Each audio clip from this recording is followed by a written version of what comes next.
ika-12. Sinasabi ko sa inyo ang mga bagay na ito, para hindi manghina ang inyong pananampalataya pagdating ng pag-uusig. Hindi na kayo tatanggapin ng mga kapwa niyo Hudyo sa mga sambahan nila. Sa katunayan, darating ang panahon na ang sino mang papatay sa inyo ay mag-aakalang naglilingkod siya sa Diyos. Gagawin nila ang mga bagay na ito dahil hindi nila kilala ang Ama o ako. Pero sinasabi ko sa inyo ang mga ito para pagdating ng pag-uusig, maaalala niyong sinabi ko na ito sa inyo. Ang gawain ng banal na Espiritu. Hindi ko sinabi sa inyo ang mga bagay na ito noong una, dahil kasama niyo pa ako. Pero ngayon ay babalik na ako sa nagsugo sa akin. At wala ni isa man sa inyo ang nagtatanong kung saan ako pupunta.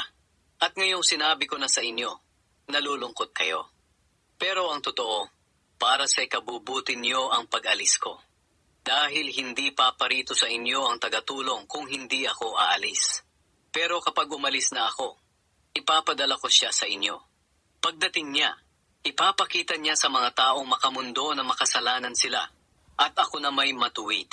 At ipapakita rin niya na hahatulan sila ng Diyos. Ipapakita niya sa mga tao na makasalanan sila, dahil hindi sila sumampalataya sa akin. Ipapakita niya na ako ay matuwid, dahil pupunta ako sa Ama, at hindi niyo na makikita. Ipapakita rin niya sa kanila na hahatulan sila ng Diyos dahil hinatulan na si Satanas na siyang naghahari sa mga taong makamundo. Marami pa sana akong sasabihin sa inyo, pero hindi niyo pa kayang intindihin sa ngayon. Pero pagdating ng banal na Espiritu na siyang tagapagturo ng katotohanan, tutulungan niya kayo para maintindihan niyo ang lahat ng katotohanan. Ang ituturo niya ay hindi galing sa kanya. Sasabihin niya kung ano lang ang narinig niya, at ipapahayag din niya sa inyo ang tungkol sa mga bagay na darating. Pararangalan niya ako dahil sa akin manggagaling ang lahat ng ipapahayag niya sa inyo. Ang lahat ng nasa Ama ay nasa akin, kaya sinabi kong sa akin manggagaling ang lahat ng ipapahayag niya sa inyo. Mapapalitan ng galak ang kalungkutan. Sandaling panahon na lang at hindi niyo na ako makikita. At pagkatapos ng kaunti pang panahon ay makikita niyo akong muli. Nagtanungan ang ilan sa mga tagasunod niya. Ano kaya ang ibig niyang sabihin?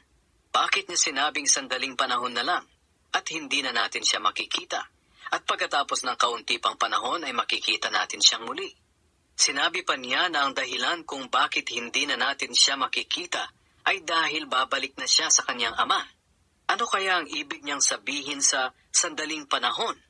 Hindi natin alam kung ano ang ibig niyang sabihin. Alam ni Jesus na gusto sana nilang magtanong. Kaya sinabi niya sa kanila, nagtatanungan ba kayo tungkol sa sinabi ko na sandaling panahon na lang at hindi niyo na ako makikita? At pagkatapos ng kaunti pang panahon ay makikita niyo akong muli? Sinasabi ko sa inyo ang totoo.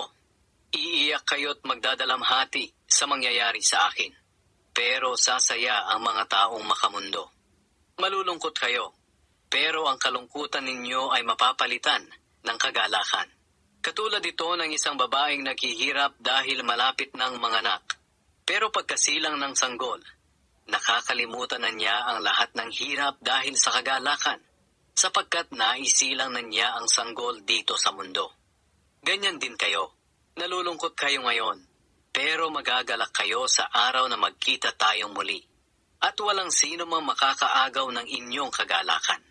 Sa araw na iyon, hindi nyo na kailangang humingi sa akin ng kahit ano. Sinasabi ko sa inyo ang totoo. Ano mang hingin ninyo sa Ama sa aking pangalan ay ibibigay niya sa inyo. Hanggang ngayon ay wala pa kayong hinihingi sa Kanya sa aking pangalan. Humingi kayo at makakatanggap kayo, para malubos ang inyong kagalakan. Napagtagumpayan ni Jesus ang kapangyarihan ng mundo. Sinasabi ko sa inyo ang mga ito sa pamamagitan ng mga talinghaga.